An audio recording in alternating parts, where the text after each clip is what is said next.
So today, Dreams Made Possible is coming to you in a different format. It is the joys of technology that has allowed us to be right in South Africa and in Belgium at the same time. And to the subscribers, I would just like to extend a hearty welcome, a sense of gratitude for helping us to reach the 500 milestone on subscribers. I'm not taking it as a small feat, and we definitely are dependent on your support to expand the knowledge and empowerment, which is what we stand for in this podcast. And in this episode, I was just wondering, that how many of us wake up one day and think that they will stay in a different country, and whether they want to stay permanent or they just go for a short while. And what are some of the challenges? What are some of the opportunities? Because there are always two sides to the coin. And my guest today is going to unpack that for us, just to share with us her experience so that you are able to craft your journey out of her experience. And as we always do here at Dreams Made Possible, it is all about Life 101 conversations for a great life. And we're definitely sure when you leave this podcast, you will have added to your arsenal of knowledge tools that you probably can consider for yourself or those closer to you to be able to think about whether staying in a different country is something that you can do. Memory. It is such a great opportunity to connect with you on this podcast, and then for us just to have a talk.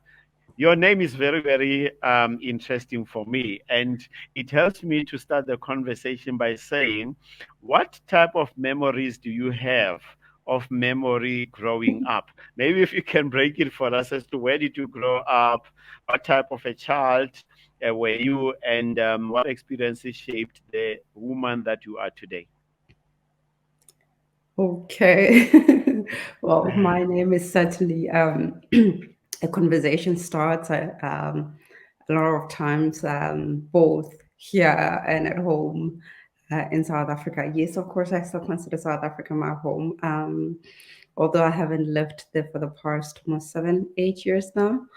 But I'll Okay. get into that later in the conversation. So, Memory Mphaphuli is born and raised in South Africa, Johannesburg. I lived in a beautiful, beautiful large family, the Mpaphulis in Mufula Central for the first 12 years, 13 years of my Hmm. life.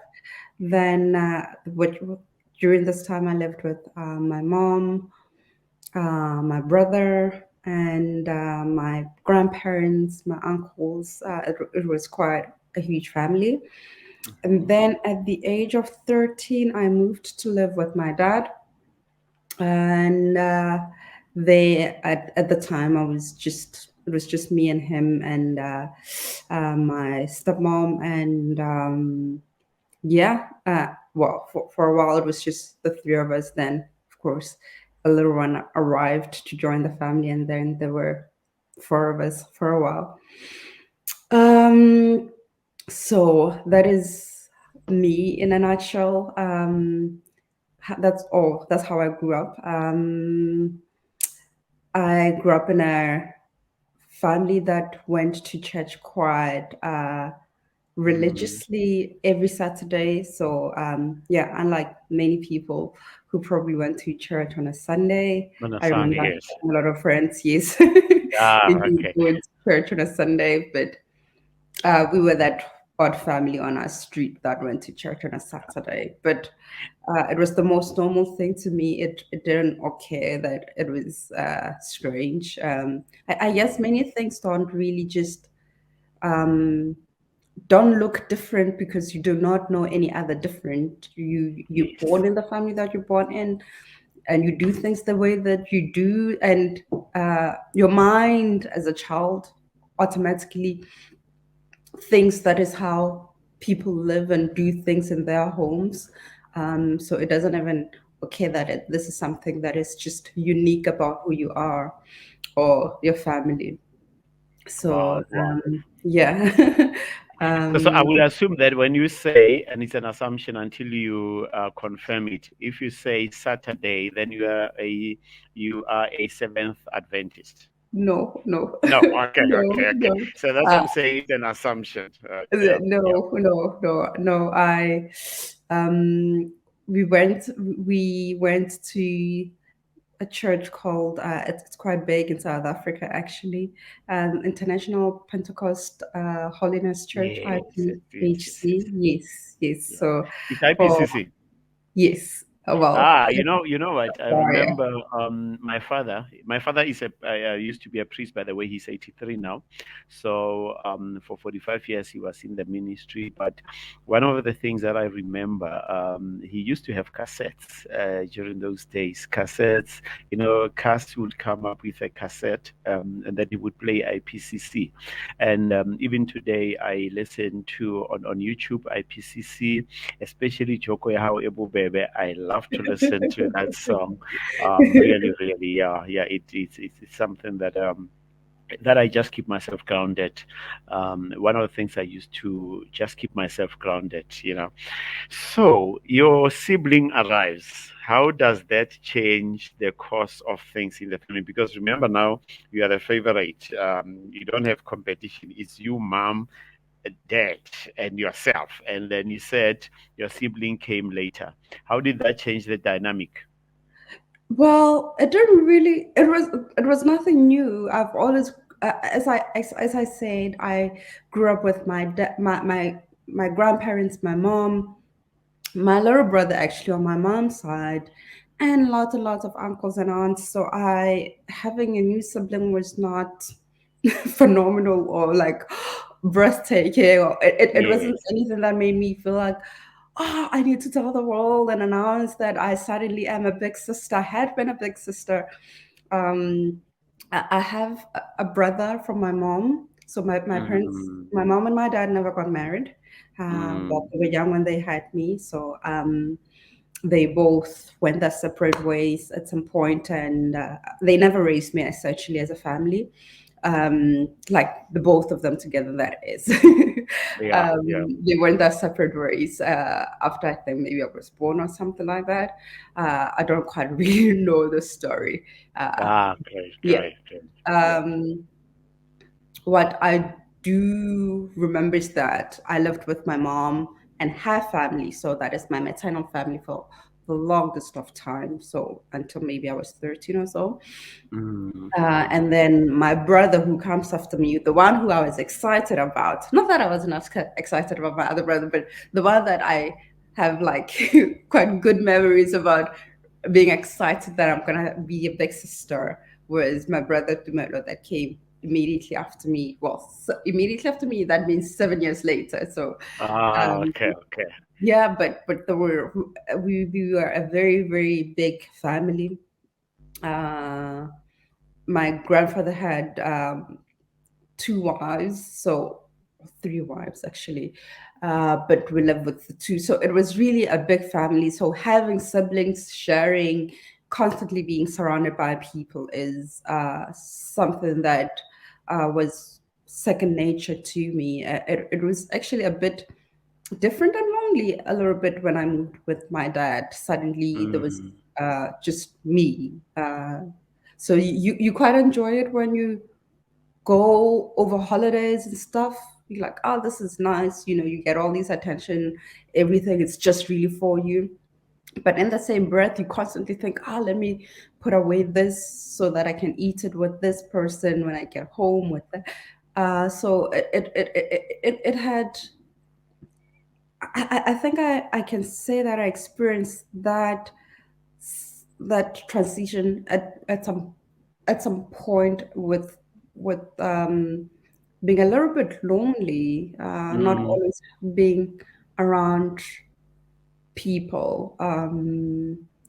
But yeah, then I got used to it. yes, yes, Then I yes. had a new like kind of balance being with the Mm, small family during the week, and then on weekends, going to my mom and my brother, my sibling, my aunts and uncles. Yes, yes, yes. Yeah, that my mom's siblings, but they very often really feel like my sibling. I often Yeah. call myself the eighth child. Home My alone, but it feels like, yeah, yeah, Yeah, my grandmother had seven children, so I often think of myself as the seventh, but yeah. I'm not. But Ac- yeah. Actually, I come from a family of seven as well. Yeah. So tell me, any recollection of memory on the streets of Mfulo, growing up? Any experiences that you remember that have shaped your perspective to life? Um, yeah.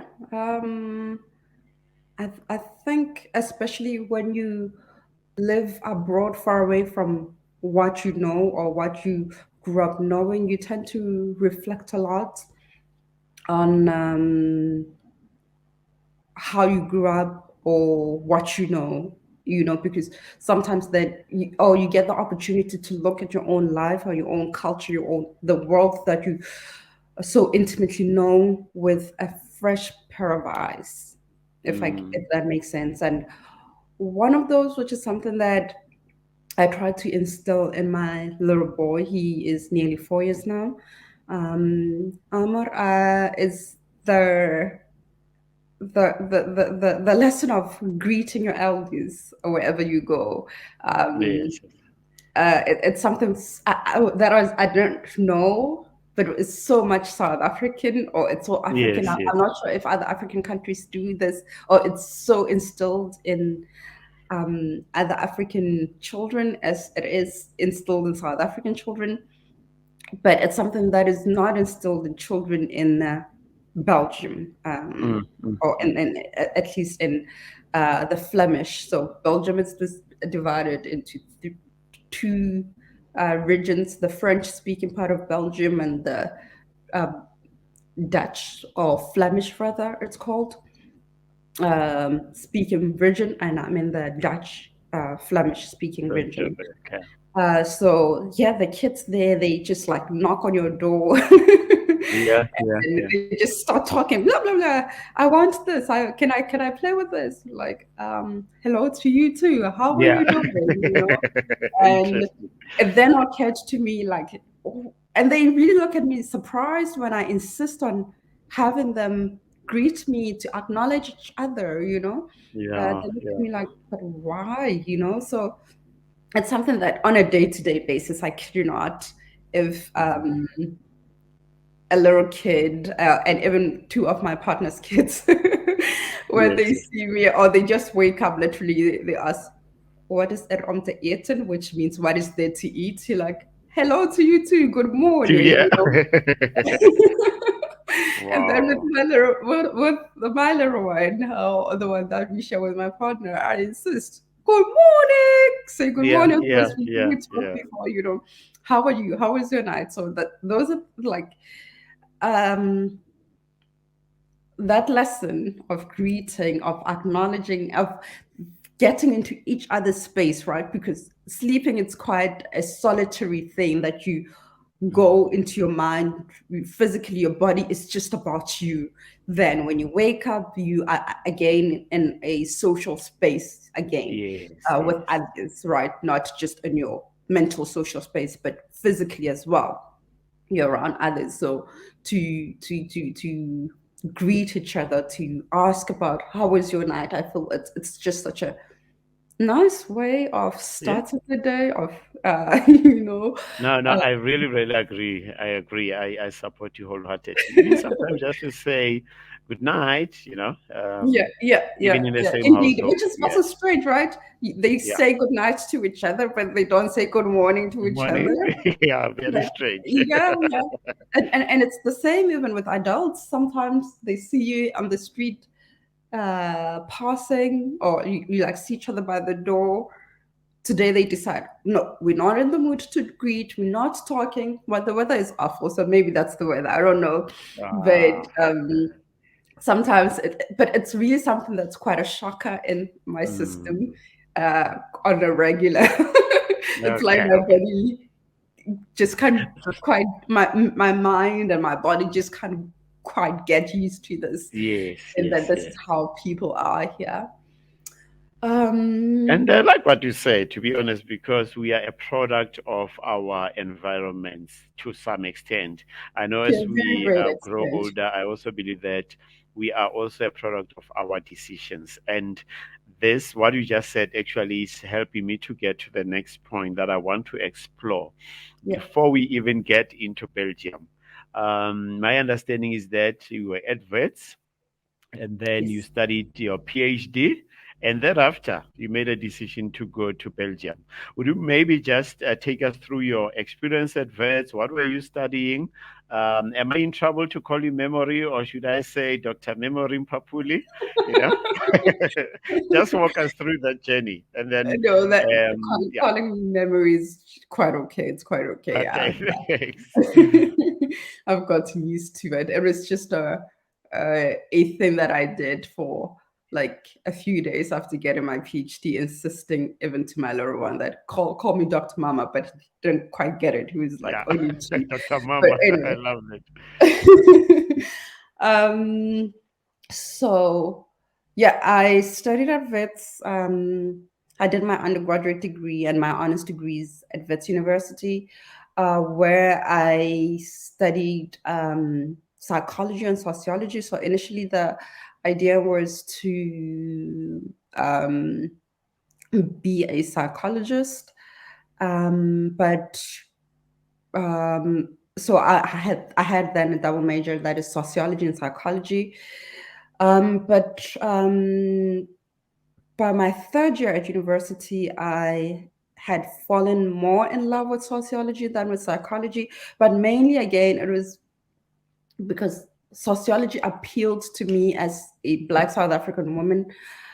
I understood our social ills from a social Mm, perspective instead of an individual perspective, which I mm, feel that is what psychology does. Of course, there is social psychology, but when you come from a world such as South Africa, or a country such as South Africa, where there's so many social ills, with there's so many broken social institutions, psychology then at that point really didn't no longer appeal to me as a way to heal our country, to heal our people, to understand and even to understand what is going on societally. So mm.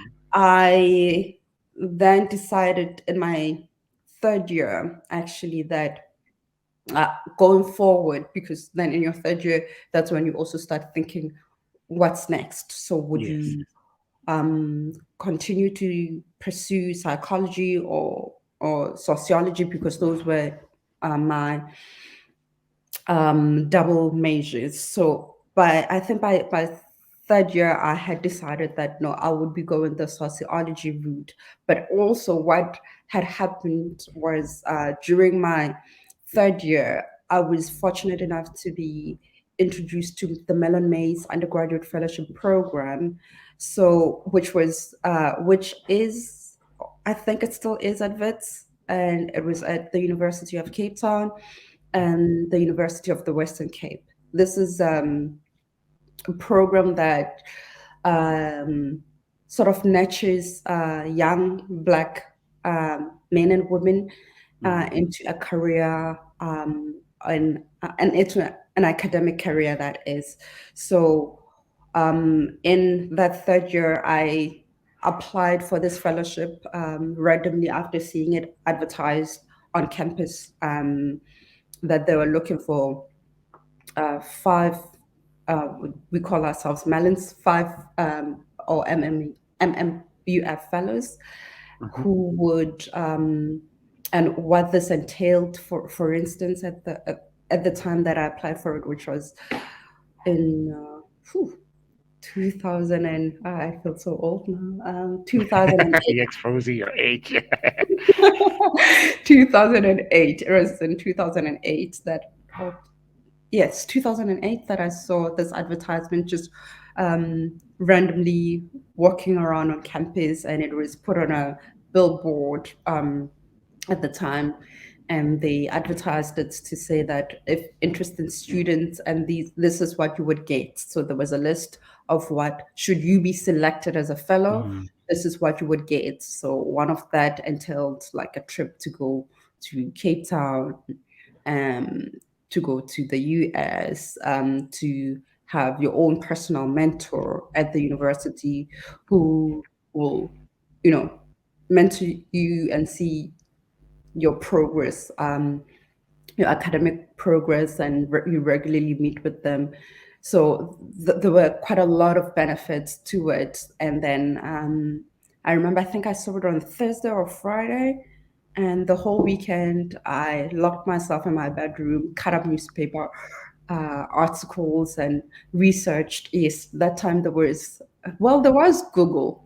Let me not lie, Mm. not at all. There was Google, but you still used a lot of newspapers, and or at least I did, to gather information. So I one of the tasks that you needed to do is to write like a research paper on something that inspires you, or an interesting topic, or something of the sort.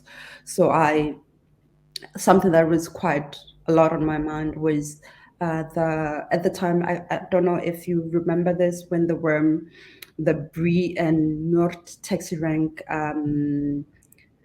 harassing of young women when they were wearing Yes, mini yes. skirts. So this Yeah, was yeah. quite a topical issue at the time. So my dad had bought newspapers, I think, yeah, and I cut up some clips from the newspaper and wrote about my take or my understanding of this social phenomenon, right? Which I then later on for my master's, no, not my master's, my honors research paper, wrote that as Mm. a final research paper that you write in your honors level at Wits in the sociology department.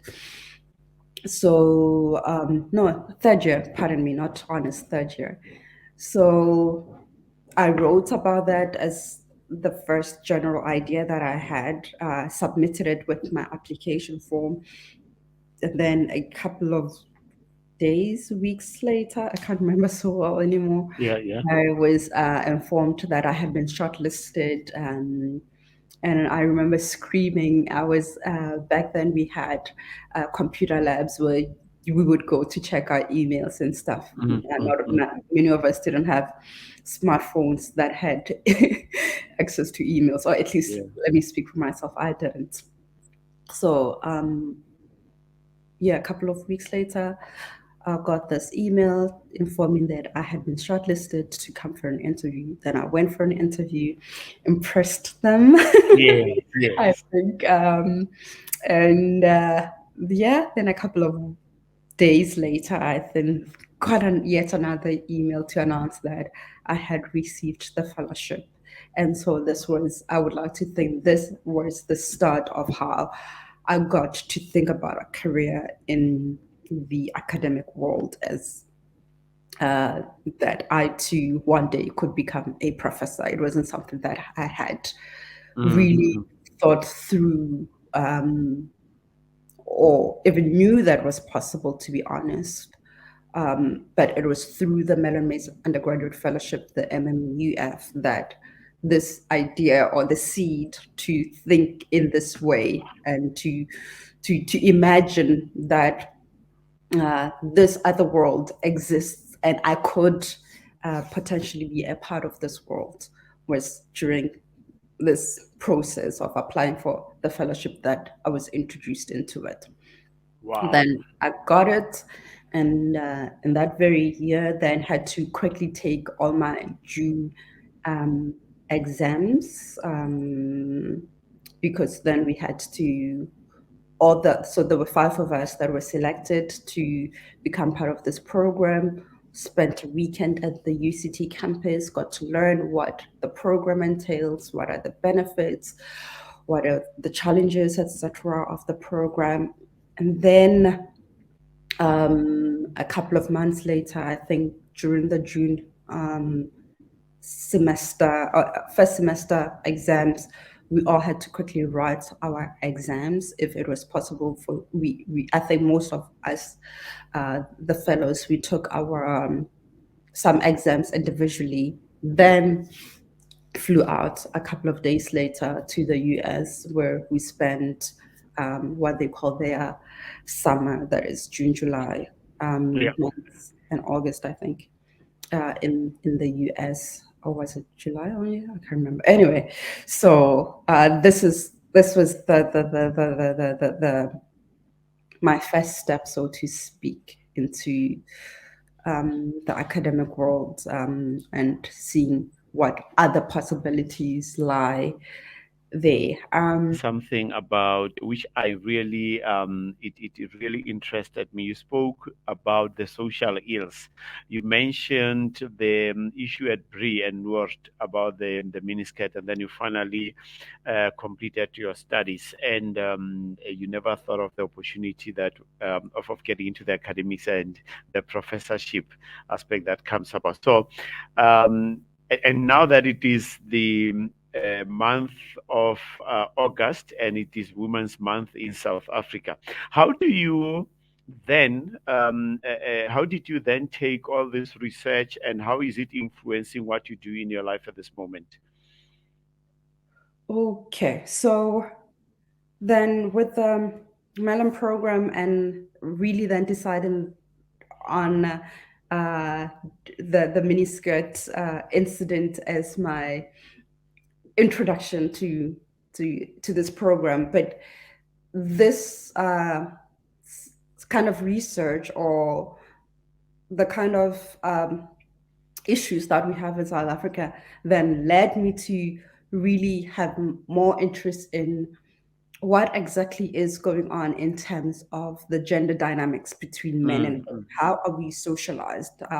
How do our families, for instance, schools, churches, etc., tell us about what it really means to be a man and a woman?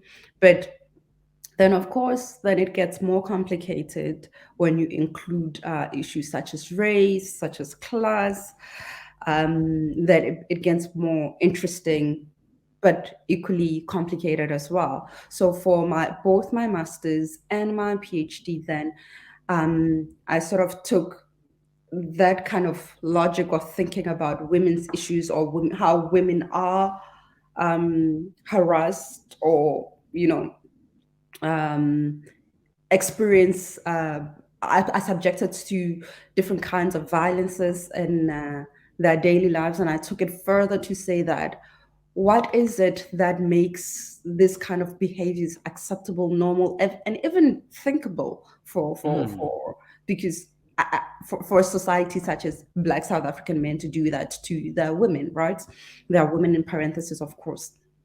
Uh, so I took this kind of thinking and logic further into my master's. But in my master's, I was quite curious then, just not about the miniskirt incident, but to think about how, as men and women, especially young adults, that's the social group that I was interested in, because with research you often have to narrow down your research participants, research objects, to say this is what I'm focusing on, and you give your reasons, right? So my research really, yet again, it comes from what I see happening in the world around me. So back at that time, there was quite a lot of talk about HIV and AIDS. I'm not sure if we still talk about HIV and AIDS as much as we did back then, or if it's still like in the same kind of intensity as it was spoken about a couple of years back in 2009, 2010, 2010 actually, when I was doing my master's. Do we still speak about it like that in South Africa? So um, I was then inspired to think about this, not HIV and AIDS per se, but think about it more broadly in terms of then thinking about sexuality. What kind of mm, sexuality is taught? Is How do we understand young people as sexual beings in South Africa? So mm, in this to this end, then I went to conduct research in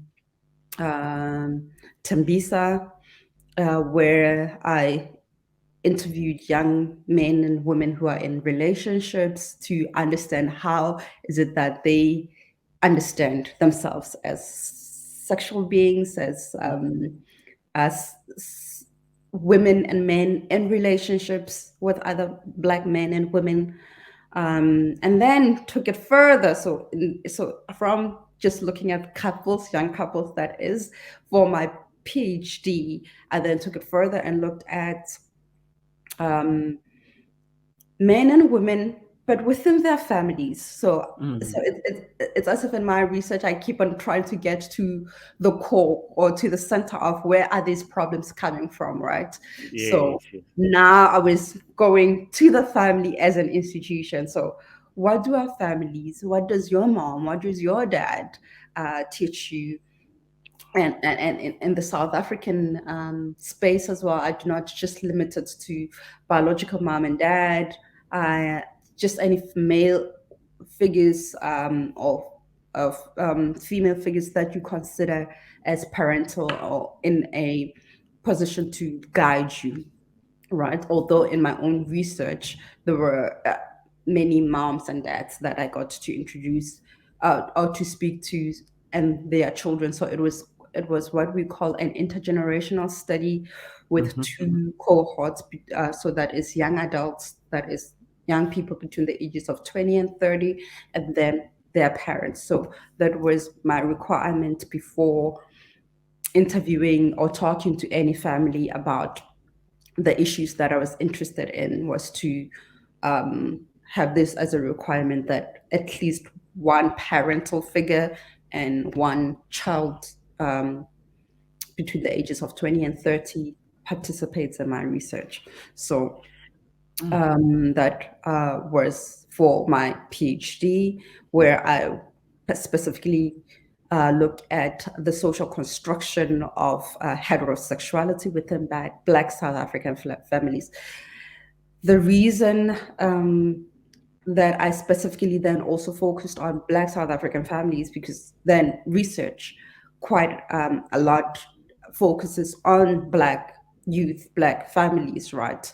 We have so, and my thing was I wanted to change the narrative. I wanted to mm, change the story to be more complex, and go a little bit deeper to how is it that we end up then being the kind of men and women that we are and have the kind of sexualities that we have, right? So by going into these Black families, the narrative that I was then interested in changing was this one of, when you look when even now still when you Google research on Black men and women, and you say sexuality, is what you always get its relation to HIV and AIDS or mm. STDs, or sexual violence, gender-based violence. But I wanted to say there's far much more. The story is far much richer and complex And than deeper what we as well. often see.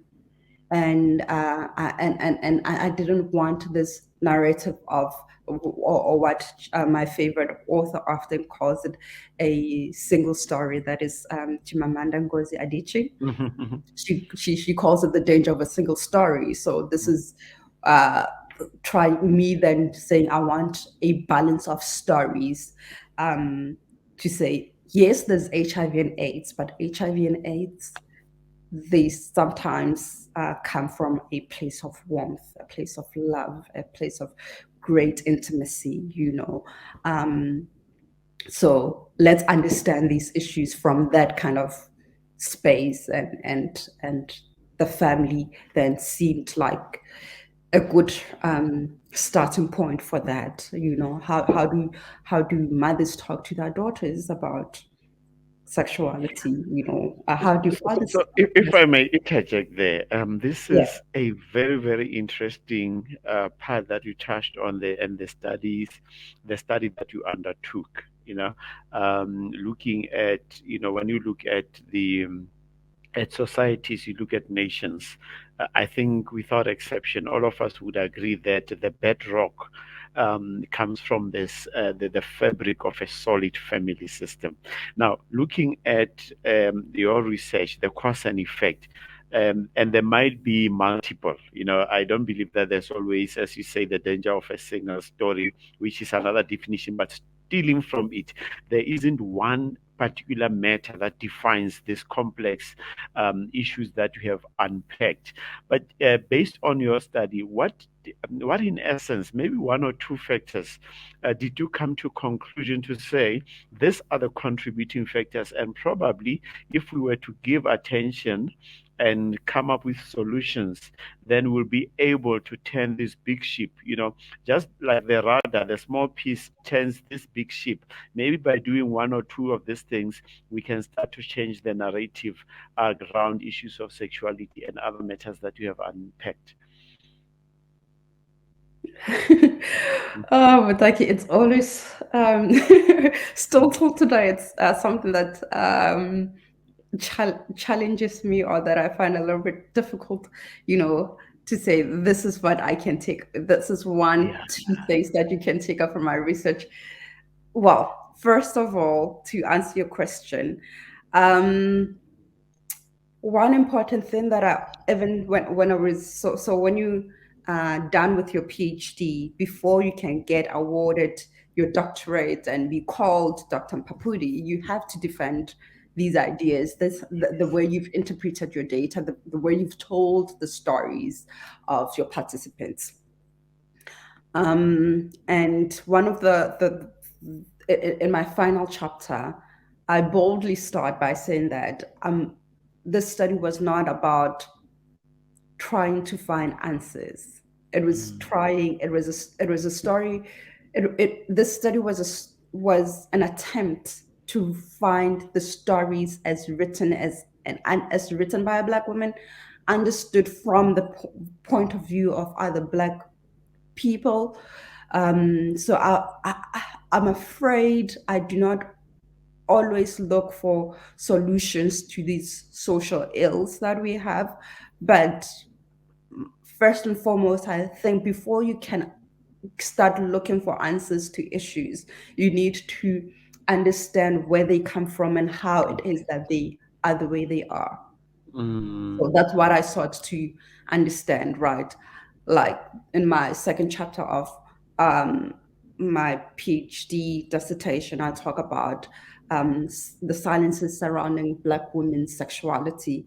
What do these silences mean? What is not spoken? What lies behind these? Why is it that Black women, for instance, do not talk about things like contraceptive use with their daughters, for instance? And if they do, how do they broach the topic, right? mm, So, for instance, some mothers said things like, no, if I start to talk to that about my daughter, it would be like I'm giving her the key to say, go and explore, go and do one, two, three. yeah. So I don't broach that, right? So you have the ones that would say, nope, this is a no-go area. And I understand why, right?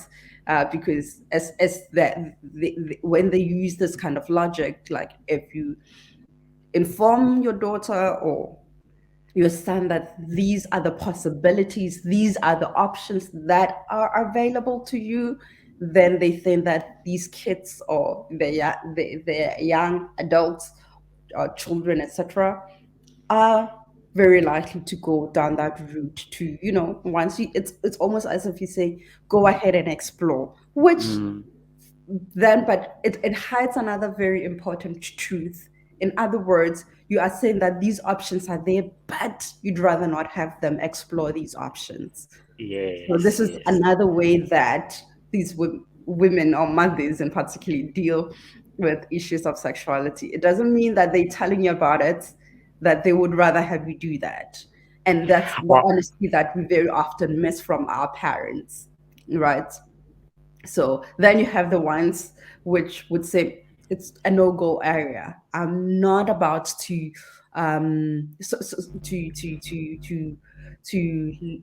well, no, those were the first category. Then the second category of mothers would say, well, I've done exactly what I've needed to do. I've told Nompumelelo that boys are naughty, stay away. But if you can't stay away from boys, this is what you do: condoms, condoms, condoms, condoms. There's Yeah. HIV, there's, so, which then leaves parents, and my parents included, um, in this, not being able to talk about sexuality beyond the medicalized kind of way of Mm-hmm. condoms and babies and right. And who else then fills this space that is not um, addressed by parents? But let me ask a question there. I really like your study. I feel like I can get your research and book and then just consume it. You made two examples of those people who said, "No, I'm not going to talk about this because it's like you are encouraging," and others are saying, "Hey, if you go this route, there are consequences." And probably before I ask my question, you remind me of the long debate in South Africa that went on about whether to avail condoms at schools. And exactly what we are saying, it was still the same thing to say, hey, once you put the condoms there, it means you are encouraging, And others would say, no, whether we tell them or not, there's certain ways in which kids can start to know about these things. So my question to you is based on these two, if I may, groups of people, do you find that there's a distinction, say, for example, in terms of education levels that opens people to maybe be saying, I'm comfortable, I'm going to talk, or it does not matter the level of education? Does it depend on the class? I know you said you were in Tembisa, as an example, doing the study, but we still have classes even in the township. Does a class make a distinction in terms of how people take the position between these two stories, or any other element maybe that you might have come across? In my experience, I believe that, uh, well, Even not culture, necessarily. sorry. Pardon? No, I'm saying even culture as another element. Yeah. Sorry for Well, interjecting. yeah, I was about to say that indeed, that in my experience, it has been that how deeply rooted are people in their cultures, Mm, right?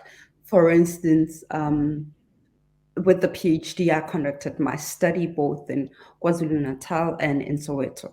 So in KwaZulu Natal, where and in the region where I went, it's uh, a region where there's still virginity testing, there's still young women going to umemulos and stuff. Parents insisted that this is they rather prefer to go a certain route, right? That is to emphasize waiting until you get married, because that's what they did, right? They come from mm, that generation. But to be honest, there were quite a few women of the old generation who said, Mina, I couldn't wait. I anglindanga until I got married, right? mm, But mm, nonetheless, the the man that I eventually slept with is who you see today is my husband, So I feel it's what is different in South Africa for sure. It's how deeply rooted are people in their cultures, so to speak. Because then when I went to Soweto, I found that mothers openly spoke about these issues with their daughters, and were more likely to say, "Bring your boyfriend, let him. Well, I need to know who he is, right? mm, Um, I need to know who, when you go out, who do you go out with, right? But then yet again, that does not necessarily mean that it will, this kind of knowledge that your parents have given you, or have made you comfortable with talking about issues of sexuality, is sort of like a guarantee that you won't fall pregnant, or you won't, there's issues of poverty as well, right? That Mm-hmm. can that play a role as well. So it is really, I mean, to South African people's ears, this is nothing new. It's something that people know, So there's difficult family dynamics as well. For instance, where you have an aunt living with the uncle, the cousins, and there's this woman's kids, that woman's kid, this one then feels excluded, and all like in one family say, where do we even get the time to just sit and talk about these things when we're just concerned about where is our next meal coming from? How are we Yeah. going to pay for our electricity? So then issues of sexuality seem like it's something that you do to indulge yourself, when Mm-hmm. you're bored. Or so they are not prioritized, so to speak. Mm-hmm. So it's those kind of things then come through as you get to know families better and understand their situation. Then you still find in these kind of like destitute families, you still have teenage pregnancies, you still have young women having several young children. It's because there's so many things that are competing for the interest of the uncle's parents. Then they go, the kind of schools that they go to, the kind of um, township environment that they live in. Who do they Mm-hmm. surround themselves with? So yeah, it is a bit sad. Wow, wow, Mm, wow. but No, it is really is. Yeah. but then if you then want to understand why is it that we have the kind of issues that we have, it really then is important to go to the source, to the family, to understand what is the aunt's understanding of why did the her Mm, niece behave in the way that she does, then what did she learn from the aunt, the uncle, or and then when you go to the niece herself, you ask her, is it that you find yourself in this kind of situation? So you can hear different responses, but they really then complete this puzzle to say this is how we get to where we get, or where we are mm, right now. mm. Then again, if I have to come to solutions, so Yes, yes. that very often, even my examiners asked me about, like, it's not something that comes from me. It's something that will have to come from families, participants, our society, our communities. Very often, interventions that come from others outside, and we've seen it even with development agencies coming into Southern Africa, or a lot of African countries, to say this is how you intervene. Let's just introduce contraceptives. Let's just do this. Let's just do that. It's far, far much more complicated than that. If you Mm, need to change, it first starts with at home. How do we speak about these issues? What is important? Do we teach, like right now, I have a 3-year-old boy. How do I tell him? How do you talk to women? How do you talk to your friends? If your friend says, no, I don't like the way you're playing with me, you stop, put your hands up, leave. But no is a full sentence. It means something, right? mm, mm. But if we think no, it's something that you can still navigate in between, or try to persuade for it to become a yes and no. Yeah. And who can say no? I think that's also quite important. Then, Yeah, because yeah. with the older cohort of women, I'm gonna quickly Mm, end it here. With the older cohort of women, when you ask in marriage, mm, speak mm, mm. with your husband, can you say no? Then you hear another layer of complexities. How do I say no? This person has Yeah, a bottle for me, you know. yes.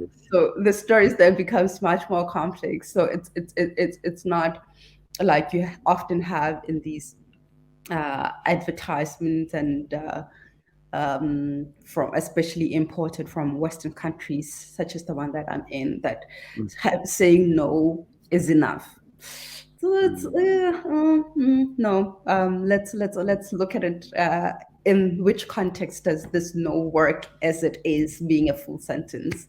And why is that even a possibility? How can we then make it a possibility in South Africa, where there's a black woman and another black man, and they are married, and how do we start talking about bodily integrity? How do we make space for that no, if it is possible, and without the outside world dictating to us that this is how it ought to be? It's something that has Yeah. to come from us. No, that's so very powerful. I was talking to a group of women on Friday as part of preparation to Wednesday the 9th, the Women's Day. And part of the conversations, you say, comes from families, there might be other conversations that come from women. There are some conversations that are coming from men, but also there are conversations that come from the collective that we are. And part of what I was saying was, um, as men, as an example, do we participate in conversations that put women down? And if you find yourself in that space where women are put down, what role do you take? Are you able to stand up and say, not with me around, do you discourage those conversations? So I agree with you, it's so multifaceted. It's in families, it's in one-on-ones, it's understanding what you just said. No is a full sentence, and thank for that powerful way to phrase it, really. And how are we going to play part as individuals and as families? As a father now, what role do I play with my daughter? What role do I play to my son? How do I educate them? Especially in the context of the things that you have just unpacked.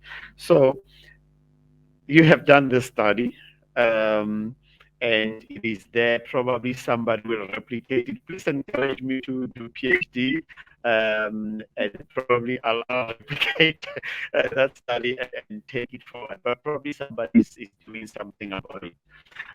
And what you just unpacked, and we'll get to how you got to Belgium. I'm also interested in that. But I think it's also important just to do a contrast. You have mentioned at the beginning issues of gratitude, but also you mentioned just now that women, where you are, probably the society understand what no means there. But what is the contrast that you have found since you got into Belgium in relation to these issues, the way they are? You have seen, observed, studied them in South Africa and in the Western world, specifically Belgium, where you are. Okay. So in Belgium, um, speaking in terms of research wise, well, I cannot speak in terms of what I know research Research, just the wise last lived experiences or observations, yes. um, because I don't conduct my research in Belgium Yeah. at all. So what I do know is from reading the literature. Um, so the kind of issues that they would have really look very different from what we have right now in South Africa. I mean, the kind of racism that's in here, that people of color are subjected to. So Belgium has a lot of immigrants from the Middle East, that is from Turkey, from Iran, Iraq. So they are dealing with, I would like to say, different kind of problems of trying to uh, keep Belgium to Belgium. pardon? To keep Belgium to Belgiums. Yes, to keep Yeah. Belgium to themselves and keep everybody out. So those issues then play into uh, the kind of racial dynamics that you see quite regularly, right? It's something that South Africa we've been addressing for quite a long time, this race issue, and here it's something that's just starting to that people are starting to uh, make sense of. But of course, when I say make sense of, I'm talking about it in terms of the academic world, because that's the world that Mm, I know so intimately. Um, so how do you try to understand, for instance, the racial experiences of students of color at universities, for instance, right? So you have the decolonizing university movement also starting to rear its head and make its stamp here at Flemish universities, for instance. You do not necessarily then have the kind of issues of big social inequalities between those who have and those that do not have. So you do not have the kind of uh, and also in terms of numbers, you do not have the kind of issues that we have in terms of rape and sexual violence, for mm, instance, because the numbers in South Africa are quite high, yeah. mm, So when you explore them, and this does not say that they do not have issues of sexual violence and so on, but it simply means that you look at them from a different perspective, from a different angle to say, how is it that we can explore these kind of issues? Who gets assaulted, right? So right now you have a lot of what they call nationalist, like right-wing politics gaining a lot of momentum. So you have a lot of intolerance, a lot of homophobia that um, mm, non-normative bodies are subjected to on a regular basis. So this mm, is what is topical here. mm, Um, mm. I think, yeah. So sorry, I can't Wow. really make a comparison with South Africa in terms of what I do research wise. Mhm. But it's very interesting that you mentioned the issue of racism and the movement around decolonization in universities, because the decolonization aspect is still there with our universities locally in South Africa, in terms of content, form, structure, and all those things. But then the issue of racism, you mentioned other people coming from other countries, and which is also what we experience. But I think, as you would know, the narrative in South Africa has been around the issues of illegal migration. You know, and I think sometimes in South Africa that conversation is lost in the emotion or other intentions. That might be informed by whatever interests are out there. So, because I was going to ask you the question that as a South African finding yourself in a different country, how does how you being in that country play around? And you mentioned issues of racism, Belgians wanting Belgium to themselves. Have you, as a foreigner in that country, and legally so, you are legally in that country, whereas in South Africa we also deal a lot with the illegal part of it. But personally, have you experienced any pushback as a result of that? If you haven't, your observation around, as you have already said, that there's a pushback. How does it play around? Is it as rife as it is in South Africa, where we are now talking about illegal migration? We want the country to ourselves. That's number one. Number two, is it comparable to the Trump era in the USA, where he says, "Hey, I'm going to build a wall. so that Mexicans do not come. Is it the same like in UK where we're saying we're gonna ship you back and give the people back to Rwanda? Um, for me personally, this racism issues comes in, or it um, exposes itself in a bit of a subtle way. Often, it's not always so overt, so easily distinguishable, or um, so. For instance, which example can I give? I'd give the example of finding a job in Belgium, despite having a PhD, having quite a lot of work experience of teaching in South Africa at a university. It took me a very long time to get a job after my PhD. Um, so how did this the evil head of racism, rear its head in my experience was through looking for a job. Very often there are advertisements for jobs in university settings are written in Dutch, right? And well, I speak Dutch now, and I read Dutch quite well as well. But that automatically disqualified me, or reduced the opportunities that I could apply for quite significantly, because if an advertisement is written in Dutch, and they also explicitly often say that they would require you to teach in Dutch, I I automatically could not apply for such positions, because although I speak Dutch, I'm still not quite comfortable to teach Yeah, sociology yeah, that is in Dutch. So you can imagine I'm vendor speaking. I still would mm, not be able to tell half of the things that I know or have learned uh, with my Chivenda to my grandmother, for instance. yeah, So yeah, to be expected to,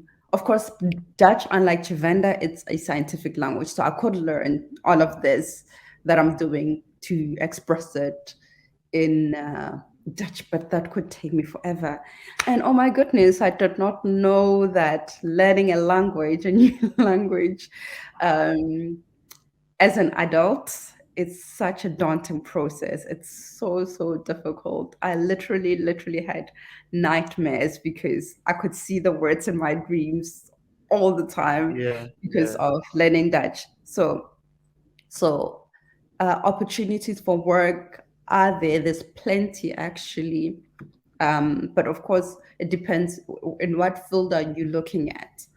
But for someone like me, a Black woman who does in South Africa, I speak 6 languages. In Dutch, mm, I'm monolingual because I can only speak in English.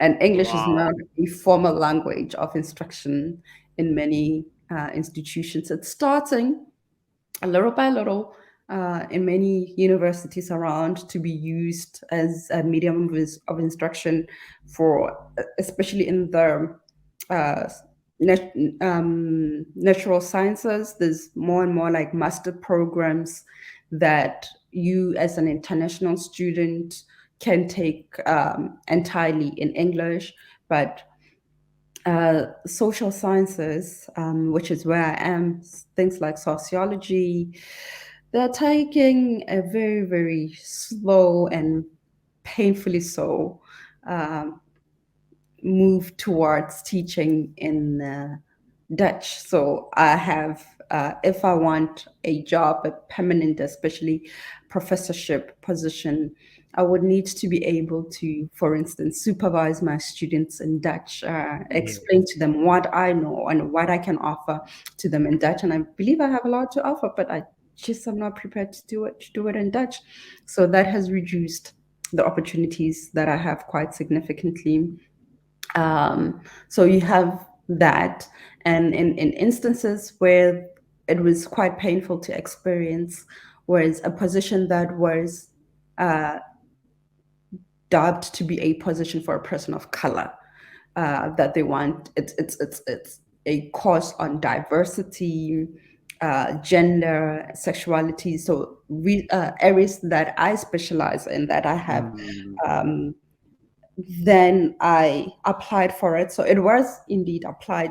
It was the advertisement itself was written in Dutch, but I said I'm gonna give it a try. Like I did many applications of uh, filled in my application form, submitted all the necessary documents, prepared everything. Then I was invited for an interview. I could uh, introduce myself, talk about my academic experiences in Dutch, but then when it came to, can you deliver, can you come and teach the students in Dutch, I said no, I can't. And they were not willing to budge, claiming that you, the university requires that all undergraduate courses must be taught in Dutch. So that has been quite a big challenge for me in both the academic world and the non-academic world, where you are required. So that's one thing that your listeners or your viewers should be mindful of. Mm. Um, we often think that really English is quite an international language. Yeah, it's spoken in many countries, but it's really not, doesn't have such a significant role, legally speaking, in many institutions. Like, for instance, I still get all my contracts are written in Dutch, and luckily my partner speaks Dutch, is Flemish, so he's able to translate or explain to me where I can't. Of course, now there's technology to translate documents for you, etc. But be mindful if you do think about migrating to another country, that they may not always do everything in English, if English is your main language that you express yourself in, and be willing, I think more than anything, to learn the language of the country that you live in.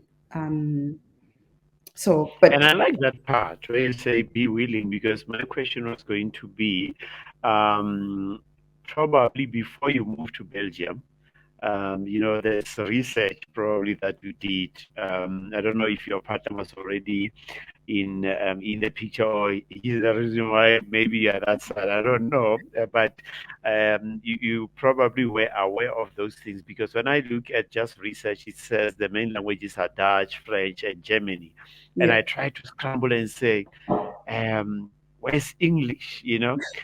So is it a matter of being forearmed? Forewarned, and then so that you are forearmed. Is that the approach that you took to say, I know all of these things, um, I'm prepared to learn, and I'm going to challenge who memory is, and I'm going to stay in this country called Belgium. Well, I wish that was the case, but Okay. unfortunately, it wasn't. It wasn't. I wasn't. Uh, I knew. Uh, well, when I came to Belgium as a PhD student, most PhD programs are in English. So, as an Mm. international student, I was just required to learn Dutch just to understand buying groceries in a supermarket, understand like everyday conversations, but nothing major, such as really speaking scientifically, speaking sociological jargon, etc.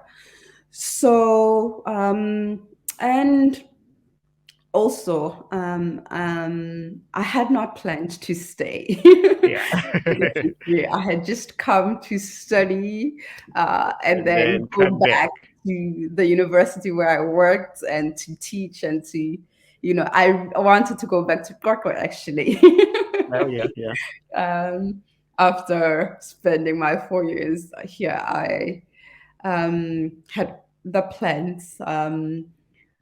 to go back. But yeah, we sometimes and this does not mean we shouldn't plan, but you can plan as much and as well as you. I'm a planner. I used to be very much a planner.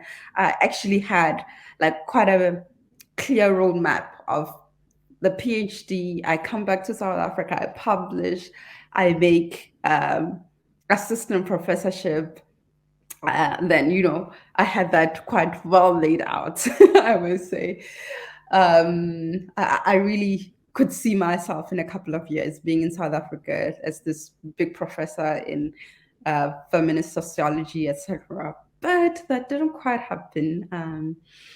And Your creator had other plans, yeah, yeah, including to God learn had Dutch. other plans, Yeah, yeah. wonderful plans that is still, Oh, yeah, no, nonetheless. that's So great to hear. That's yeah, great.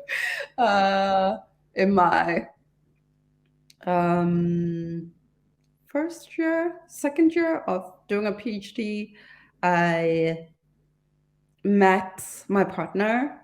Initially, we were just friends, Yeah, yeah, yeah. and the he was also doing his PhD. We really got talking because he had been and he had lived in South Africa actually, and worked there for a couple of years. So I was like, finally, someone who knows where I come from, my people, Yeah, and yeah. he had such good stories to tell. And he loves South Africa. He loves the people of South Africa. So we became friends. Then I think a year and a half later, I realized, we quite like each other. And Yeah. I'm like, no, you can't like me. I can't like you. I have to go back home. You are staying Yes. here. It's not meant to be like this. I have a life in South Africa that I quite like very much, and I'd like to get Yeah. back to it. Thank you, but Wow. as they always say, "Mudi muna di flights are high." So I, Exactly. yeah, fell in love, and towards the end of my PhD, we had a baby together, and yeah, I returned home to South Africa for a year. Then he was like, "Nope, you need to get back home, to get back to Belgium." So, uh, me being in Belgium, living in Belgium, it sort of just happened. It wasn't Yeah. Yeah. something that I thought through quite carefully. Mm, But mm, still, having said that, what do you do then with this change of plans, with this sudden change of plans, right?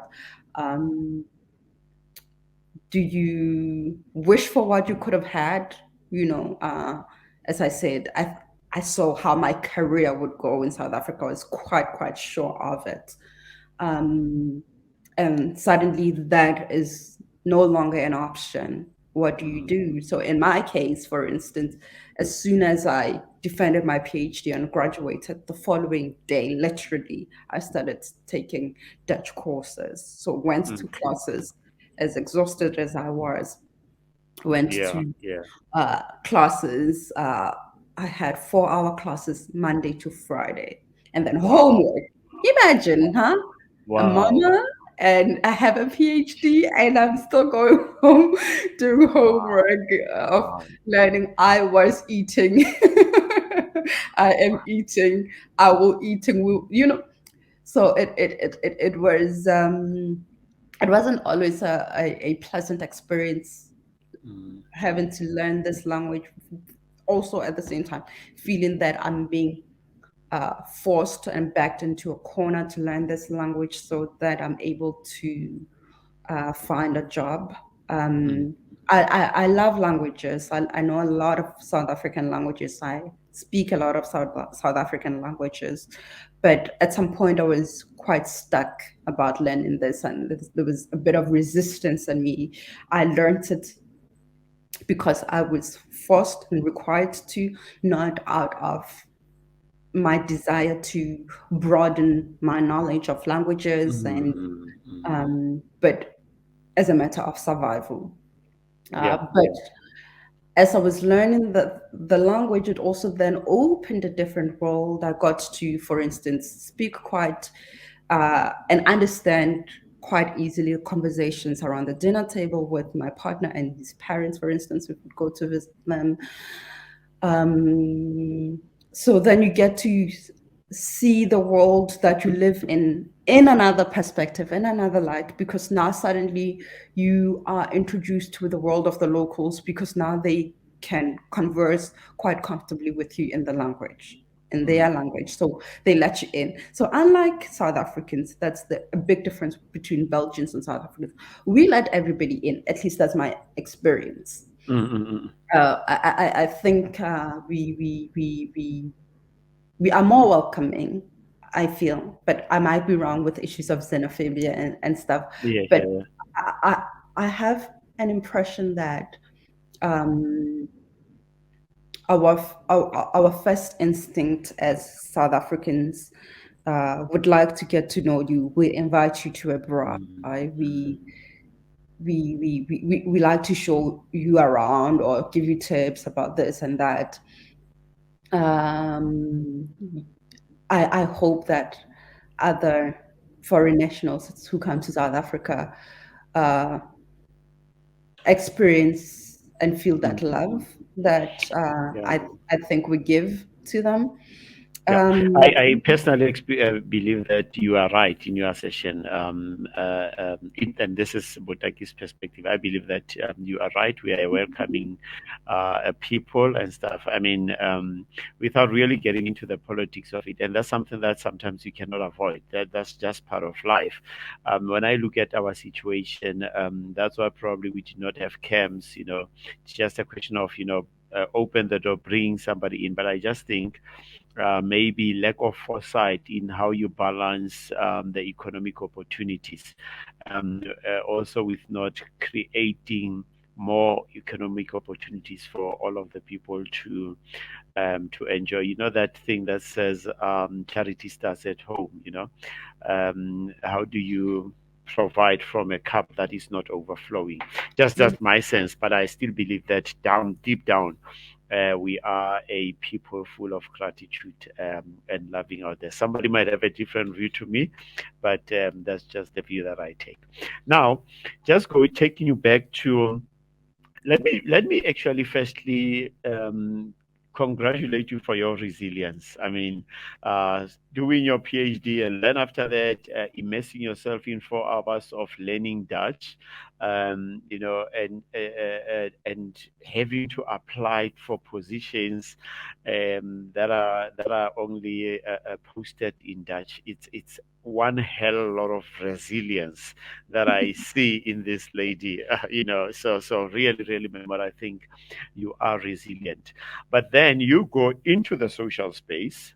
And I'll try to draw parallels without making conclusions.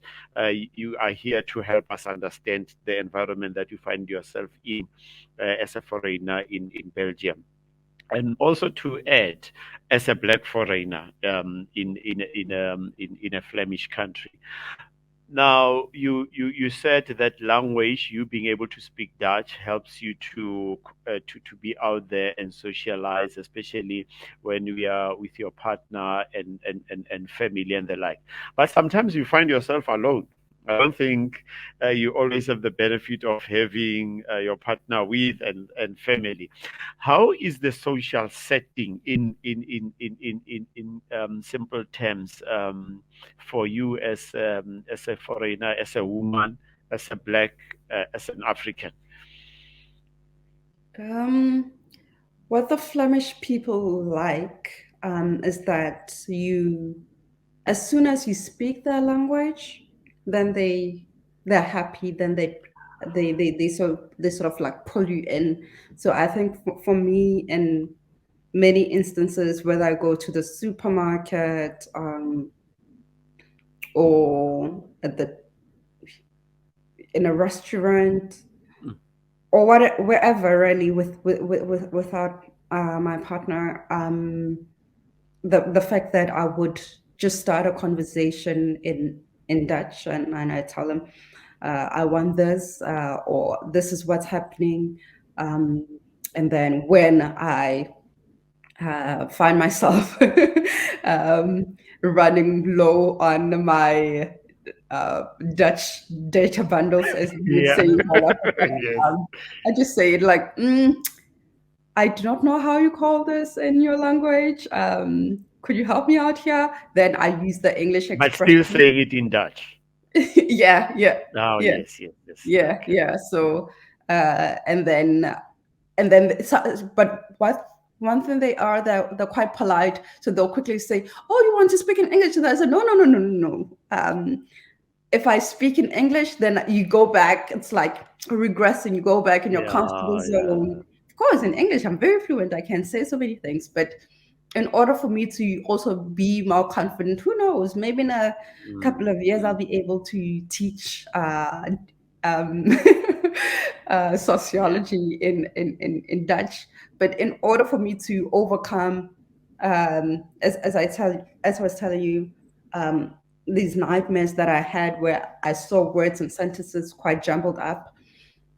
Um, it's to speak more, to see the language more in its natural use, besides just on the books that I was learning. So, for instance, Mm. I watch Criminal Minds, which is a series that I watch um, in Dutch, just to hear how they they say things Mm. that. And the other time I found myself watching something in Italian, but the subtitles were in Dutch, so I could follow. Wow, And wow. so you I try to immerse myself as much as I possibly can. I'd like to actually do more, like listen to music, listen to podcasts, for instance. But in the same breath, I miss hearing my South African languages. So Yes, very yes, yes. often, that's why I still listen to a lot of South African music.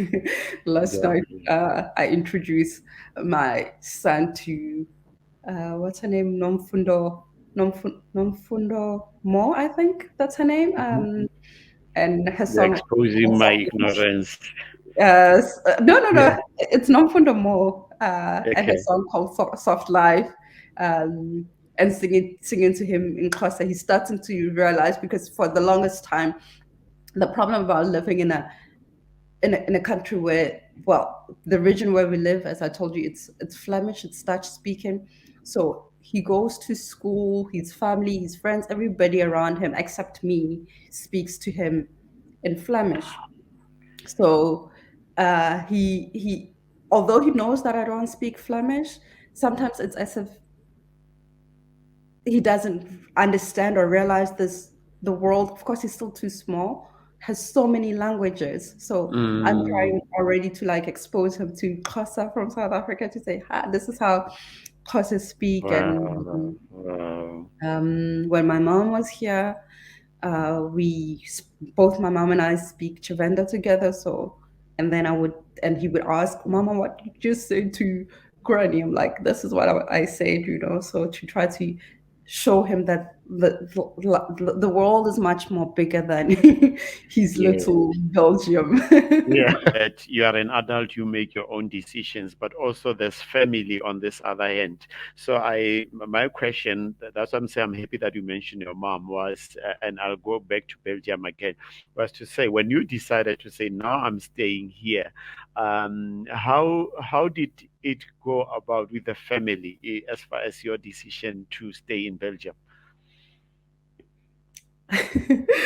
Oh, but like that is something that I think for the longest of time my family struggled to really understand, or they thought I sometimes think they thought that I'll always come back, or that Mm. I will change my mind and say I'm coming back, or one thing that they've really stressed out is that the door is always opened to come back. Just Yeah. Nkgopotsa um, manyalo. A ra o tebela ngwana rona o kgutle. yeah, Ha yeah, o indeed, lethata, indeed. yes. Yeah, yeah. And that's not even just with my family, even with friends, even with former colleagues. They often would even give me like show me, as they knew my struggles with getting a job after my PhD, share jobs from South Opportunities. Africa that I could be a good candidate of, like, yeah, this is perfect. I like it. But remember, I'm here now. I'm here, So it Wow. took, um, I think even so the last time I was in South Africa was last year, July. I had to, like, reiterate that this decision, it's for now. Yeah. It's permanent. This is my life. Yeah. So It's my decision. I'm comfortable with it. yeah, yeah. And my family didn't quite understand at the point that, why would you choose to live in a country where you are struggling so much, when here you walk, you come in today, tomorrow you will have such a great opportunity, such like a good job waiting for you with the kind of qualifications and experience that you have, which is true, but family comes first for me. Mm. And Mm. family for me right now, it's the family that I've chosen, the family of being with my partner and my son, right? So I yeah, it was really, it was really, really difficult, right? Mm. It still is in many ways, that I miss home. I miss Hubu Amba, Mm. I just miss so many things. I miss the incredible weather that we have in South Africa. Yeah, I yeah. miss going Probably to the the food, or is it cinema. the same as well? Pardon? The food? The food. One thing about the melon program, that because of going to the US quite regularly with the melon program, I quickly learned that you need to be comfortable with whatever cuisine you get where you are, Okay. you Okay. know. So the first time I went to the US, yes, I missed eating South African food, Mm-hmm. but after that, I my mindset changed. And the other thing is that I love to cook, so Yeah, I yeah, yeah. like exploring with recipes, and now with YouTube and so many different cooking apps, there's a lot of recipes that are being shared. So you Yes, just yes, look at yes. ingredients that are there. Like, so I love eating. So uh, to worry about South African food when I'm this far away from home would not have worked for me. It wouldn't change your situation. It wouldn't change your No, situation. Yeah. not enough, not enough. No. Wow. So Uh, what I have also learned about, or one of my experiences, memories, that I went to Austria first time, and I'm in this country that I don't know anyone, and at the back of my mind, I had people speaking Zulu. And I turn and say, "Hey, Machita, kunjani?" And and I oh, felt nice. so much at home. The same happened when I was in Dubai. So I'm just using that as an example that usually we are not an island as people. There must be someone. Is there a community of South Africans that helps you to bridge the gap between home in its physical sense and home in its virtual sense? I'm still trying to find my community, as Tandeni often says, encourages me Yes, to yes, do. I'm still trying to find my community. I don't quite have it. I have one South African friend, which coincidentally I also met the same way that you just explained, of meeting, hearing people talk behind you. So I was on the phone.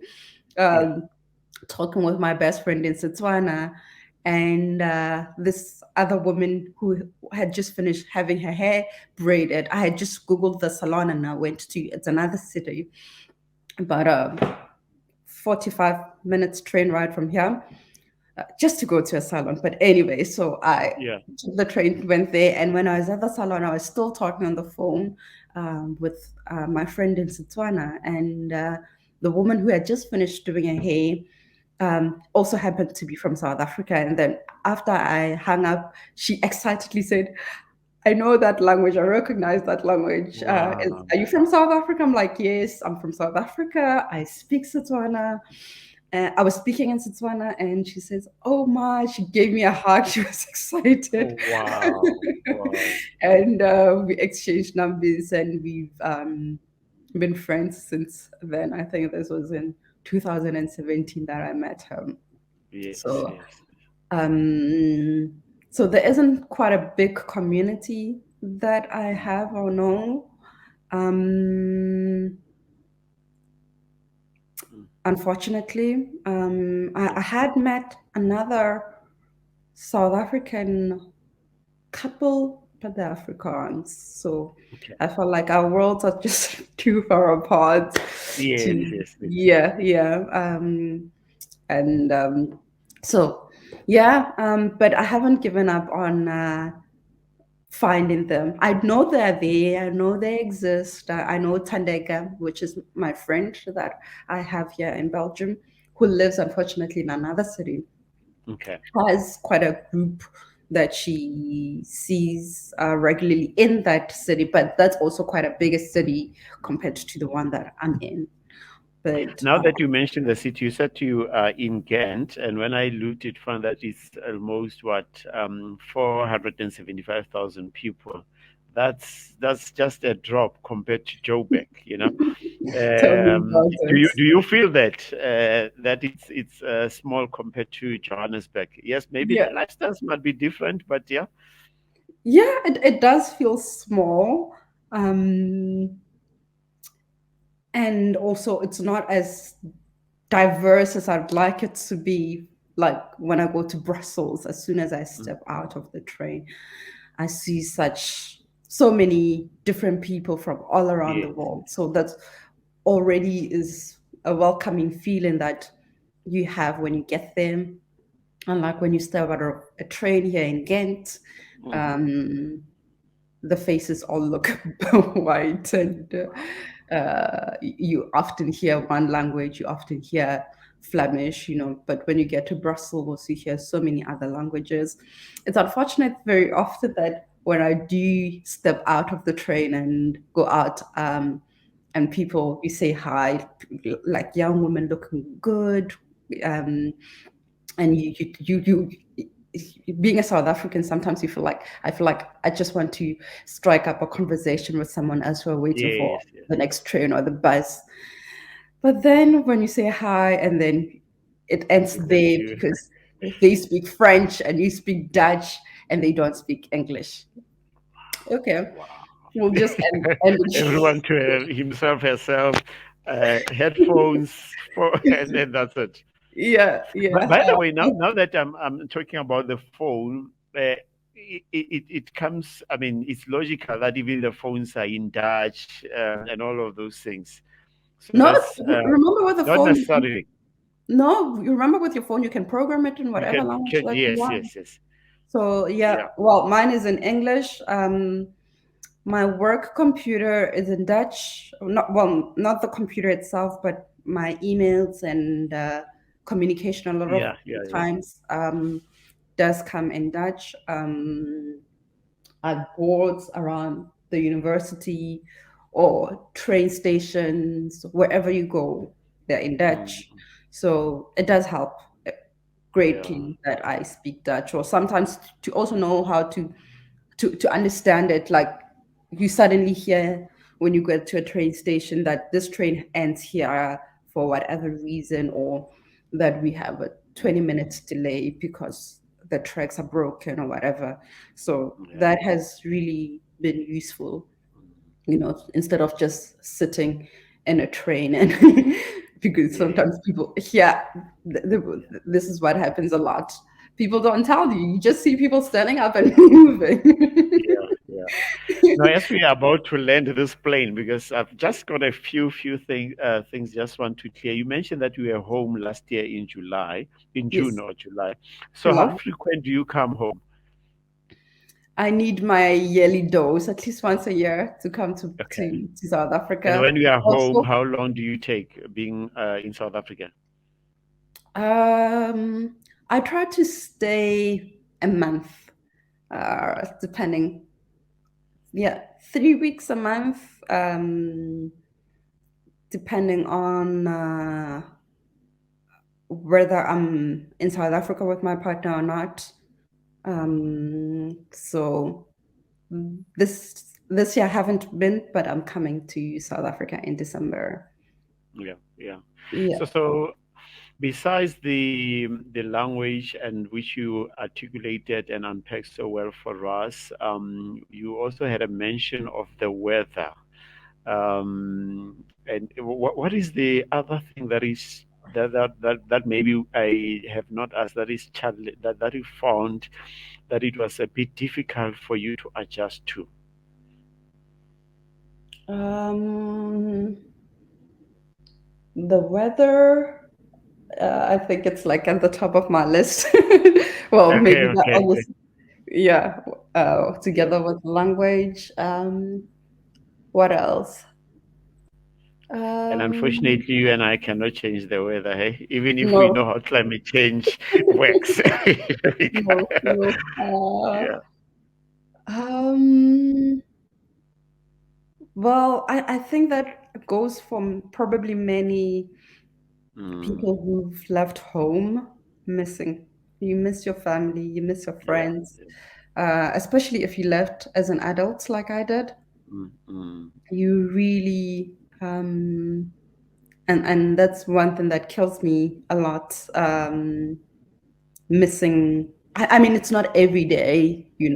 Mm, that this mm, happens, but or miss or feeling like you're missing out on so much that's happening, weddings, funerals, friends giving birth. mm, I came at a point where in my age group, my friends were also starting to transition to a different phase in their lives, starting families, starting new jobs, getting their own homes. So this is something that you would typically want to share and experience with your friends, not just via photos and videos. So that has been something that makes me feel sad about not being at home, or when, like, my grandmother has been ill quite a lot, yeah. Yeah. not being able to come, or worrying that something might happen and I wouldn't be home to um, support the family, or to be together with the family, so to speak. Okay. So, yeah, I would say that. But fortunately, my partner comes from an equally big family. Well, it's not as big as my family. And they've welcomed me. They are, um, in a lot of ways, quite similar to my own family of origin. So that sort of gives me peace Yeah. in my Yeah. heart. Having like braais together, dinners together, getting to know each other, exchanging stories. So that helps, having another family. So I wouldn't know for people who migrate and then are they alone. It probably, they have a different kind of experience to mine. And does it happen to you? Does it happen, or has it happened where? And maybe let me pick up the word regret, where you said at some point that I know you had said that you had made your decision. Yeah? Yeah, let me put that into context. You have made your decision, but life has got ups and ups, downs. It ebbs. Do you find sometimes where you regret that your decision, and get into a corner and say, "Memory, unwetsa mara, yeah?"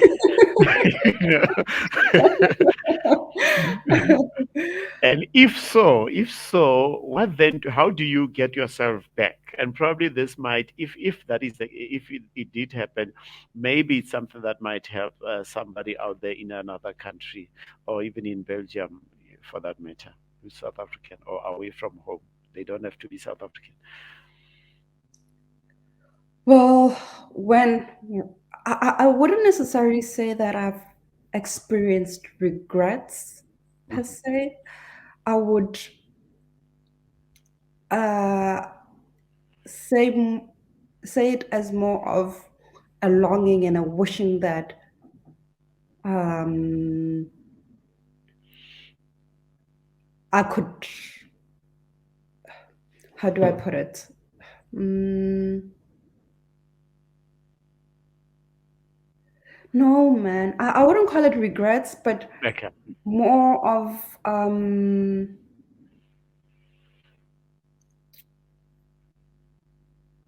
feeling that I can't breathe. I'm suffocating because it feels like the world is literally on my shoulders.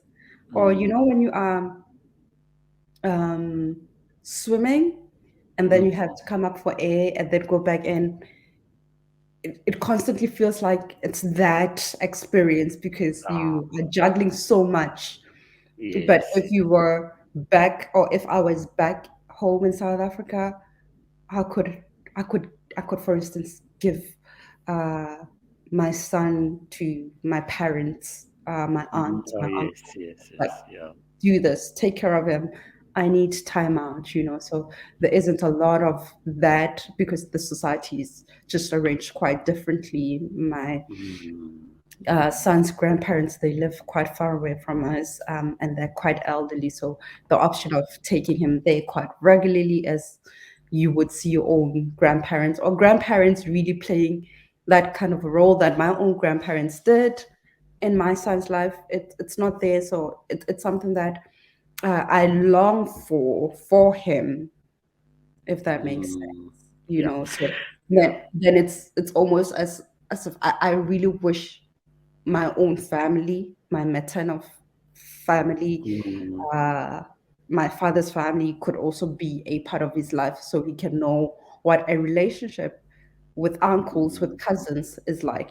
Of course, yeah. he sees his uncles, but his uncles are people that really we just see at family gatherings. Yes, yes, An yes, yes. aunt, but for me, my aunt was such an integral part of my life. Like when I got into trouble, or even as a young adult, even when I told her that, oh my goodness, I think I'm in trouble. I've fallen in love with a Belgian man. What am I gonna do?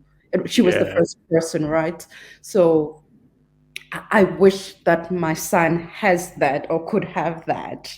Yes, Um, yes. I feel that the relationship between you and your uncles and aunts and cousin is such an Very integral. important. It's such a Okay. it's so important, but it's not how it's looked at here, No, so unfortunately. so so so true. Yeah. So, you know what? I am so thankful for your time. But in conclusion, I would like you to. I know from my side, I have said, you know what, you're resilient and stuff. But my last question would be, what have you learned? What has memory learned about memory? And maybe I can ask it, add another question to say, in a nutshell, any person who wants to consider moving to another country, you might have given some nuggets already, but in a nutshell, what is it that they should know about themselves? So yeah, what have you learned about memory, and what should other people know about themselves? I think one of the most important lessons that I have learned about myself and that people should learn about themselves, it's to live in your own truth, whatever that Mm, truth may be, or is, or that you hope for, live in it. mm, As long as you know, excuse me, that this is what I want, this is my truth. Another person's influence, whether that person be your mother, your mm.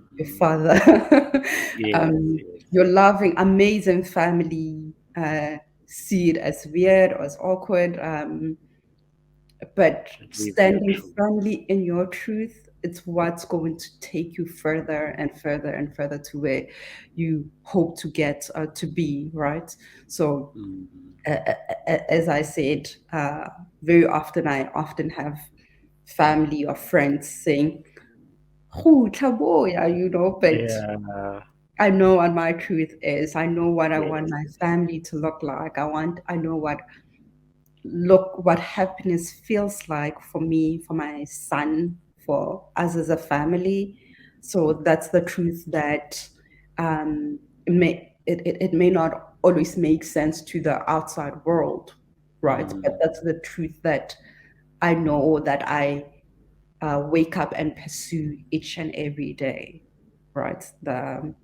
Wow, wow, that's so powerful. That's so Um, powerful. yeah, that's it. Okay, yeah. So really, I've taken almost 2 hours out of your life, your family's life, and please say thanks to your partner for and your son there, and I can only wish you the best in Belgium, and I don't know what is your favorite food in South Africa, so that when I eat it, I can say I eat it on your behalf, Mukgwapa or something. It's a difficult one. Um, I would say my mom's mutton stew.